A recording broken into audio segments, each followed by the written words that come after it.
한국 인터넷에는 다양한 공포 썰들이 널리 퍼져 있는데 그 중에서도 한때 많은 사람들에게 충격과 공포를 안겨준 이야기를 소개해볼까 한다.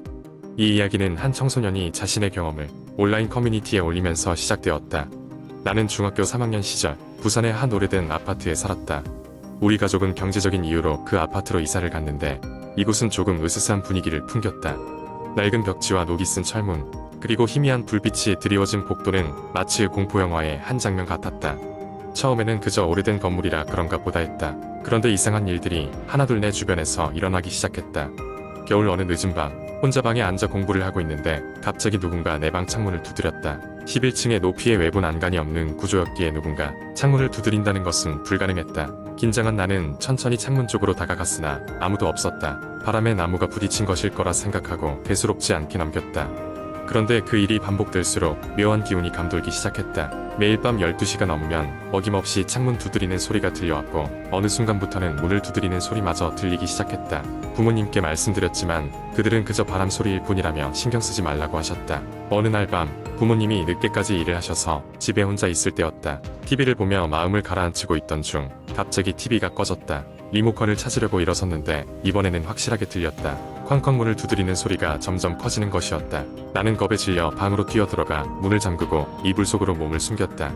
떨리는 마음으로 시간을 보니 자정이 가까워지고 있었다. 그때 갑자기 방과 거실에 불이 켜졌다 꺼졌다를 반복하기 시작했다. 두려움에 질린 나는 바로 부모님께 전화를 걸었으나 답이 없었다. 결국 공포에 사로잡혀 고개를 묻고 조용히 숨죽인데 잠시 후 그 모든 것이 멈췄다. 다시 조용해진 집안.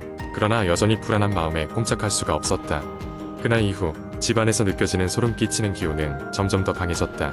돌아가는 길에 왠지 누군가 나를 따라오는 것 같은 느낌에 자주 뒤를 돌아보곤 했다. 그리고 마침내 그 일이 일어나고 말았다. 어느 흐린 날 오후 친구들과 학교에서 늦게까지 공부를 하고 집에 돌아온 나는 11층 엘리베이터를 탔다. 문이 열리자 희미한 복도 불빛 아래로 누군가 서 있는 것이 보였다. 흰 옷을 입은 여자가 엘리베이터 문 앞에 서서 나를 뚫어져라 쳐다보고 있었다. 순간 숨이 멎을 듯한 공포를 느낀 나는 얼음처럼 굳어버리고 말았다. 그녀의 얼굴은 창백하게 하얗고 눈은 검고 깊어 보였다. 순간 눈을 뗄 수 없는 강렬한 무언가에 이끌려 엘리베이터에서 한 발 한 발 발을 내디뎠다. 그리고 그 순간 그녀가 갑자기 웃기 시작했다. 섬뜩한 웃음소리가 복도를 가득 채우며 나는 정신을 잃고 말았다.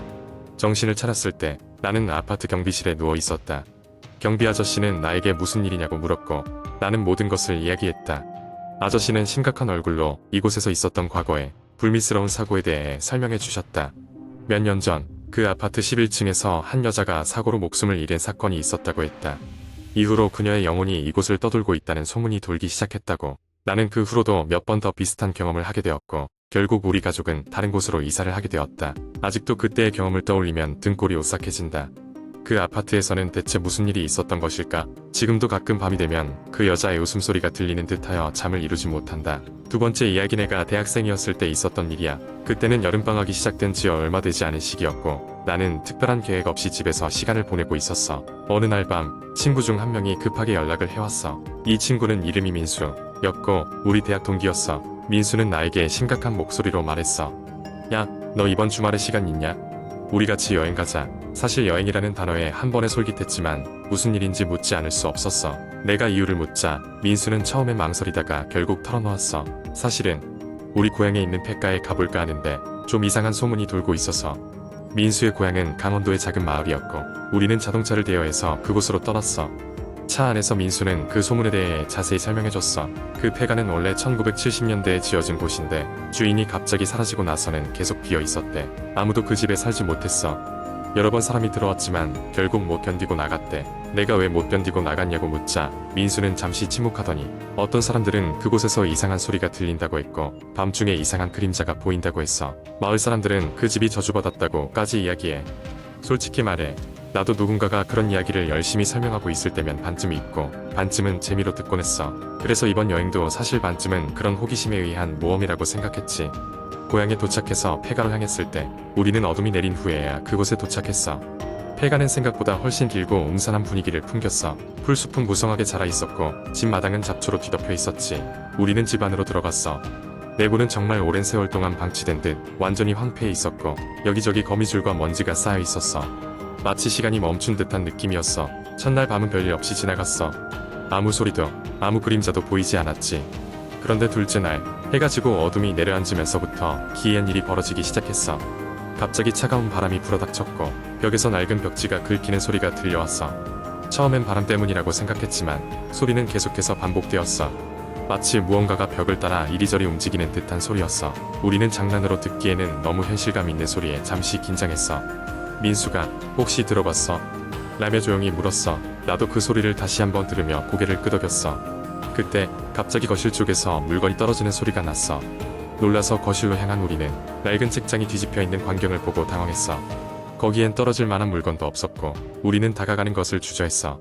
그 순간 민수가 외쳤어. 야, 나가자. 여긴 아닌 것 같아. 그의 얼굴은 창백했고 나는 그의 직감을 믿기로 했어. 우리는 급히 집을 빠져나왔고 자동차로 돌아갔어. 밖으로 나와 보니 바람은 불지 않고 있었어.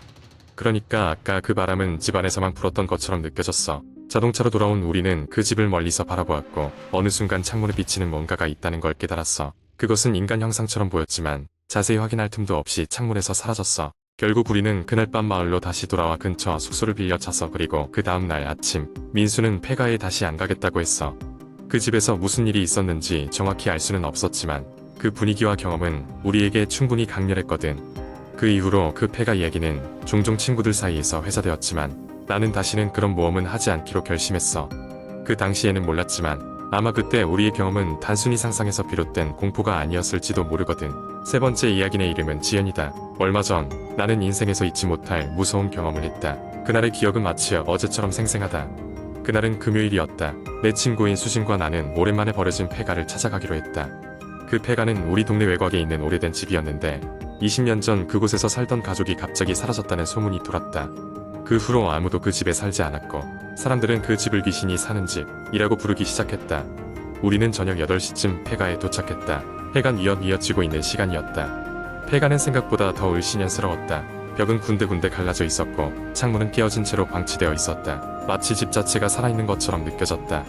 우리가 담장을 넘어서자 왠지 모를 싸늘한 기운이 감돌기 시작했다.